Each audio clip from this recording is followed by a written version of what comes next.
Hello students, आज की इस हिंदी के ऑनलाइन क्लास में आप सभी का स्वागत है। हम पढ़ रहे हैं कक्षा 5वीं व 6ठी की हिंदी ग्रामर से पाठ 2 वर्ण विचार। वर्ण विचार के अंतर्गत हमने स्वर के बारे में हम पहले पढ़ चुके हैं। अभी हम व्यंजनों के बारे में अध्ययन करते हैं। व्यंजन क्या होते हैं? व्यंजन स्वतंत्र वर्ण नहीं होते हैं, ये स्वरों की सहायता से बोले जाते हैं। अर्थात जिन वर्णों का उच्चारण स्वरों की सहायता से किया जाता है वे व्यंजन कहलाते हैं। इनके उच्चारण में हवा रुककर मुख से बाहर निकलती है कि जब हम व्यंजनों का उच्चारण करते हैं तो हवा रुककर हमारे मुख से बाहर निकलती है। हिंदी में मूल रूप से 33 व्यंजन हैं, उसके अंदर +4 संयुक्त व्यंजन प्लस ड व ढ अन्य व्यंजन, तो इनको सबको मिला करके 39 व्यंजन होते हैं। व्यंजन के भेद। व्यंजन के 3 भेद होते हैं: स्पर्श व्यंजन, अंतस्थ व्यंजन, ऊष्म व्यंजन। स्पर्श व्यंजन क्या होते हैं कि जिन व्यंजनों का उच्चारण करते समय या फिर इन व्यंजनों को बोलते समय जीभ जब हमारे मुख के अलग अलग भागों को टच करती है, स्पर्श करती है, वो स्पर्श व्यंजन होते हैं। इसके अंतर्गत कवर्ग से पवर्ग तक के व्यंजन आते हैं। कवर्ग से पवर्ग मीन्स कवर्ग, चवर्ग, टवर्ग, तवर्ग, पवर्ग के सारे व्यंजन स्पर्श व्यंजन के अंतर्गत आते हैं। अंतस्थ व्यंजन। अंतस्थ व्यंजन क्या होते हैं? इन व्यंजनों का उच्चारण करते समय जीभ पूरी तरह से उच्चारण अवयवों को स्पर्श नहीं करती है।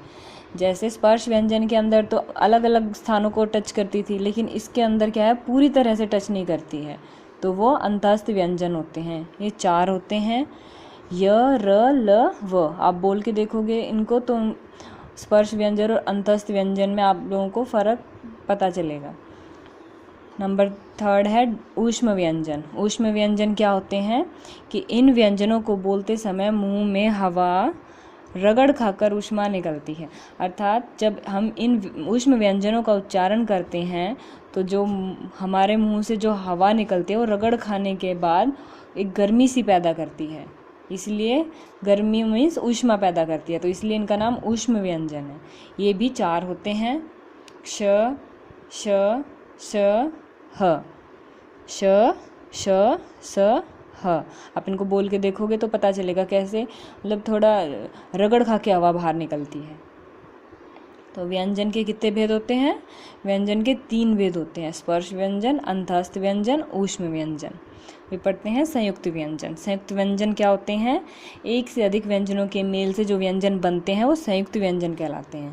अर्थात 2 भिन्न व्यंजनों के मेल से, एक से अधिक मीन्स 2 अलग अलग जो व्यंजन होते हैं उनके मेल से बने व्यंजन संयुक्त व्यंजन कहलाते हैं। ये भी 4 होते हैं: क्ष, त्र, ज्ञ, श्र। तो जो क्ष होता है वो किसके मेल से बनता है? आधा क श, क्ष, और त्र आधा त र से त्र, आधा ज य से ज्ञ, आधा श और र से श्र। कितने होते हैं संयुक्त व्यंजन? 4 होते हैं: क्ष, त्र, ज्ञ और श्र।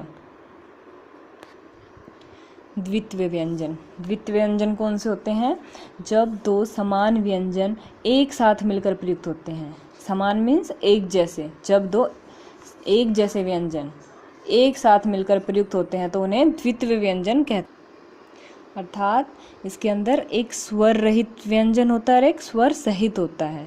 एक आधा होता है, एक पूरा होता है। समान व्यंजन होते हैं, जैसे आधा क और पूरा क। आधा क है ये स्वर रहित है और ये स्वर सहित है, मतलब इसके अंदर स्वर है क प्लस अ, और ये आधा क है पहले, इसके अंदर स्वर नहीं है। तो जब स्वर रहित व्यंजन का मेल समान स्वर सहित व्यंजन से होता है, समान मीन्स सेम, उसी व्यंजन के जो स्वर सहित रूप होता है उसके साथ होता है, तो वो द्वितीय व्यंजन कहलाता है। जैसे आधा क, पूरा क, पक्का, चक्का। ऐसे आधा त, पूरा त, पत्ता, छत्ता, गत्ता आदि। वे संयुक्ताक्षर। संयुक्ताक्षर क्या होते हैं? 2 अलग अलग व्यंजनों के मेल से बने अक्षर संयुक्ताक्षर कहलाते हैं। अभी हमने सेम डेफिनेशन संयुक्त व्यंजन में भी पढ़ी थी कि 2 अलग अलग व्यंजनों के मेल से बने व्यंजन संयुक्त व्यंजन कहलाते हैं। ऐसे ही संयुक्ताक्षर होते हैं कि 2 अलग अलग व्यंजनों के मेल से बने व्यंजन संयुक्ताक्षर कहलाते हैं। लेकिन इनके अंदर डिफरेंस क्या है कि जो जो संयुक्त व्यंजन होते हैं उनमें दो व्यंजनों के मेल से नया व्यंजन बनता है। जैसे क और श मिला के क्ष बना था। लेकिन जो संयुक्ताक्षर होते हैं उनमें क्या होता है, उनमें भी दो व्यंजनों का मेल होता है, परंतु उन व्यंजनों का रूप नहीं बदलता, वो जिस रूप में है उसी रूप में लिखे जाते हैं। जैसे क य क्य, त य त्य, आधा च छ छ, हम सेम उसी रूप में लिखेंगे। इसमें भी एक आधा होता है, एक पूरा होता है। जैसे क य से क्य से क्यारी वाक्य, आधा त य त्य से त्याग सत्य, आधा च छ से छ अच्छा मच्छर। र के विभिन्न रूप, जो र होता है, र का व्यंजन का प्रयोग उसके मूल रूप में भी होता है और अन्य व्यंजनों के साथ जब हम उसका संयोग करते हैं, उसको जोड़ते हैं, तो वह मात्रा के रूप में भी उसका प्रयोग किया जाता है। मूल रूप के अंदर करते हैं, एक तो जैसे राजा, रश्मि, मीन्स जो र है हम उसको एज इट इज़ लिख के बनाते हैं, जो वर्ड बनाते हैं। रीति, जो नाम लिखते हैं, रानी, तो वो उसका मूल रूप में प्रयोग होता है। लेकिन जब मात्रा के रूप में करते हैं तो जो ऊपर पहला होता है इसका ऊपर लगने वाली मात्रा के रूप में, इसका जो ऊपर मात्रा लगती है उसको, उसके रूप को क्या कहते हैं, रेफ में। रेफ में इसका प्रयोग होता है। कैसे, जब र स्वर रहित होता है, स्वर रहित मीन्स आधा होता है, आधा र होता है, तब वह आगे आने वाले वर्ण के ऊपर मात्रा के रूप में प्रयोग किया जाता है। तो जो र के बाद जो वर्ड आता है उसके ऊपर वह मात्रा के रूप में किया जाता है। जैसे इसमें क आधा र म, कर्म, तो ये म के ऊपर लगा आधा र। प र व त, तो आधा र है तो इसके बाद जस्ट व आया तो व के ऊपर लगा पर्वत। कि जब र स्वर रहित होता है तब वह आगे आने वाले वर्ण के ऊपर मात्रा के रूप में प्रयोग किया जाता है। सेकंड है वर्ण के नीचे मात्रा के रूप में। कई जब हम मात्रा के रूप में इसके पैर में, किसी वर्ण के पैर में लगाते हैं, वो उसका पदेन रूप होता है। ये रेफ रूप में, ये पदेन रूप में। जब किसी स्वर रहित व्यंजन के बाद र हो, पहले वो र था स्वर रहित, अब स्वर रहित व्यंजन है, कोई और व्यंजन है, उसके बाद अगर र पूरा र हो तो स्वर सहित हो तो वह पदेन रूप में प्रयोग किया जाता है। जैसे क र म, क्रम, प त र पत्र, तो जो आधा व्यंजन होता है उसके नीचे उसको पदेन रूप में लगाते हैं। व ज र वज्र, तो इसमें आधा ज था तो ज के नीचे लगा वज्र। इसका पदेन रूप ट और ड के साथ भी संयोग होने पर भी र का इसके नीचे निम्नलिखित रूप में जुड़ता है। जैसे ट के नीचे अगर ट आधा है, र लगाना है उसके नीचे, तो ट्र में जो गुंडी वाले वर्ण होते हैं जिनके नीचे गोलाई में करते हैं, ट ड, ऐसे जो और भी व्यंजन होते हैं उनके साथ ठ हो गया, एक ढ हो गया, मतलब जिनके नीचे ये गोलाई में होते हैं, जो व्यंजन नीचे से गोल होते हैं, उनके साथ इसको ऐसे रूप में लगाया जाता है र के। ये भी पदेन रूप ही होता है इसका।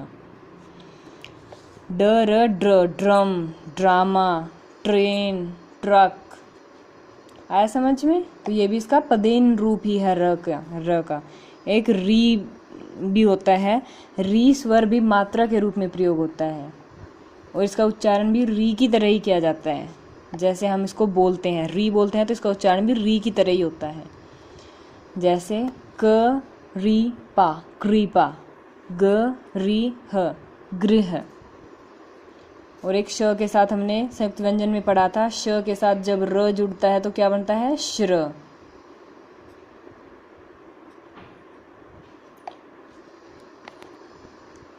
वर्ण विच्छेद। वर्ण विच्छेद क्या होते हैं? शब्द में प्रयुक्त वर्णों को अलग अलग करके लिखना वर्ण विच्छेद कहलाता है। चाहे वो स्वर हो या फिर व्यंजन हो, उनको अलग अलग करके लिखना वर्ण विच्छेद कहलाता है। जैसे चावल, तो इसके अंदर हर व्यंजन के अंदर स्वर मिला होता है।